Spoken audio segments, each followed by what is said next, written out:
জি হুজুর। আমার পূর্ব পাড়া ওই জমিদার লোকজন কি ঠিক মতো কাজ করছে? জি হুজুর করছে। আমার গ্যারেজে গাড়ি ঠিক মতো পৌঁছেছে? জি হুজুর।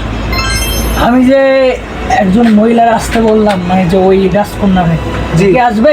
জি হুজুর আসবে বলছিল। ও আসলে আমার একটু পার্সোনাল ভাবে দেখা করতে বললো তো। আচ্ছা হুজুর।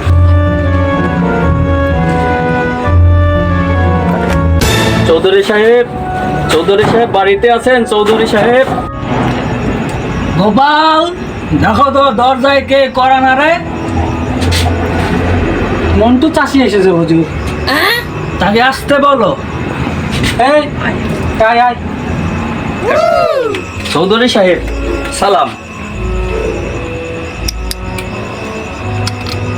ওয়ালাইকুম আসসালাম।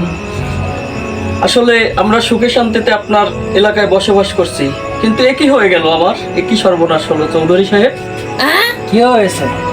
আরে কি না হয়েছে, এখন তো ইজ্জত নিয়ে থাকা কষ্ট, জানেন কত বড় সর্বনাশ হয়েছে আমার। কি কি হয়েছে? আরে আপনার যে ছোট ভাই আছে না, হ্যাঁ, আমার শালীর বাচ্চা আপনার ছোট ভাইয়ের পেটে হুজুর। 哎呦我的妈！